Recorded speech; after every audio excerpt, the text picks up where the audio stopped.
Fondé par des ermites en Palestine à la fin du XIIe siècle, l'ordre religieux du Mont Carmel connut une profonde réforme en 1562 en Espagne à l'initiative de sainte Thérèse d'Avila. Le cardinal Pierre de Bérulle fonda le premier Carmel réformé en France en 1604. Le Carmel qui nous intéresse aujourd'hui, celui de Compiègne, est lui fondé le 21 avril 1641. L'ordre aura tout au long de son histoire le soutien sans faille des souverains français et plus particulièrement des reines de France, jusqu'au jour où la folie révolutionnaire en décida autrement. Connaissez-vous l'histoire des carmélites martyrs de Compiègne? Non, je vous explique.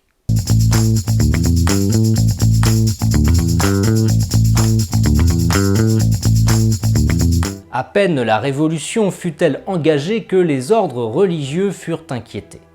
Le 13 février 1790, les révolutionnaires ordonnèrent la dissolution de tous les ordres monastiques et de toutes les congrégations religieuses régulières.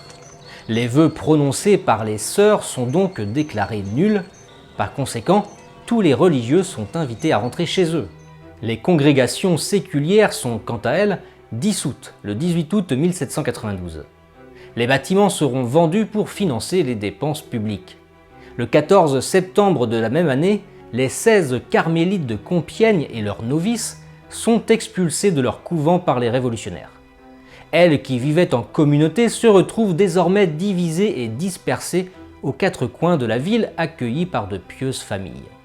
Elles réussiront malgré tout à assister à la messe dans l'église Saint-Antoine de Compiègne en toute discrétion.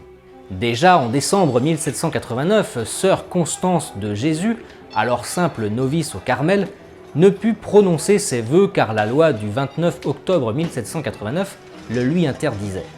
Fin 1793, la pratique du culte catholique devient de plus en plus compliquée partout en France. Revenons un peu en arrière.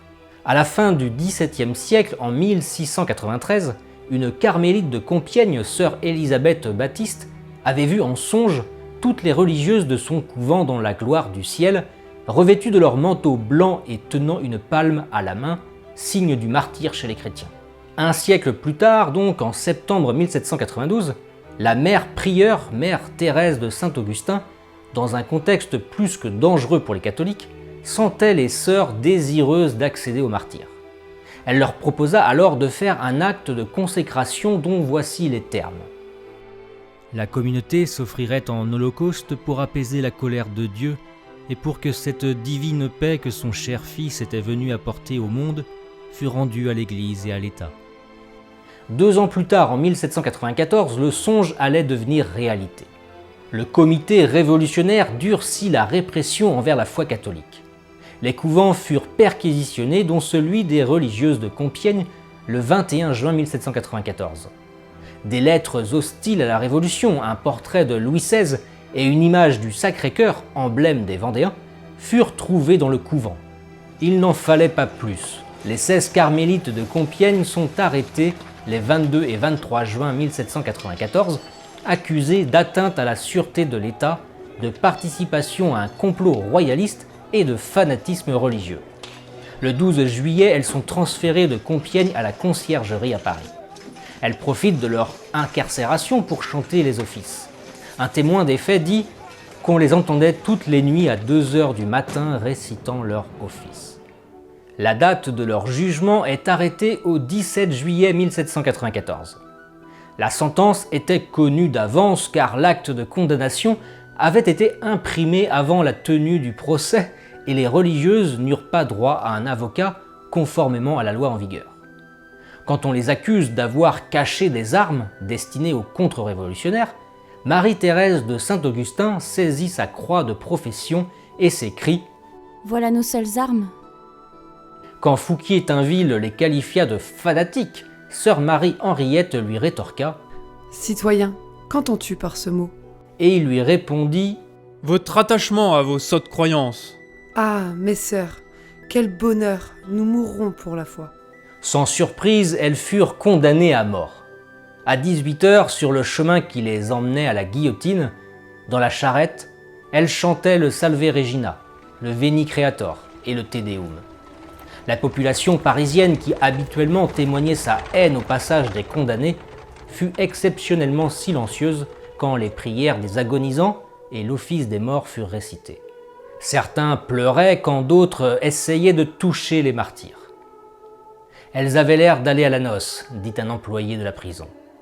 Sœur Constance de Jésus, la novice, celle qui n'avait pas pu prononcer ses vœux à cause de la loi révolutionnaire, dit à la mère prieure d'une voix troublée : « Ma mère, je n'ai pas achevé la récitation de l'office. Vous l'acheverez au ciel, ma fille. » À 20h, sœur Constance de Jésus s'agenouille devant la mère supérieure et lui demanda la permission de mourir.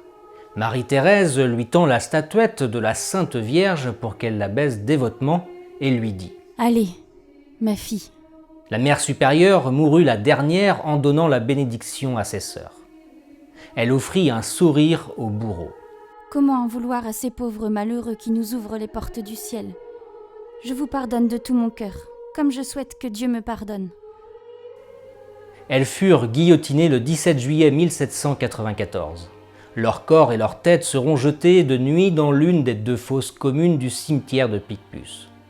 Les carmélites de Compiègne ne furent pas les seules religieuses à subir le joug révolutionnaire. Des religieuses d'Orange ou d'Arras connurent le même sort tragique.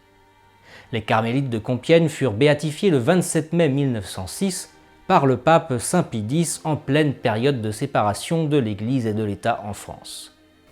Vous avez aimé cette vidéo? N'oubliez pas de vous abonner à la chaîne et d'activer la cloche pour être tenu informé de toutes les prochaines publications, de laisser un commentaire et de partager la vidéo.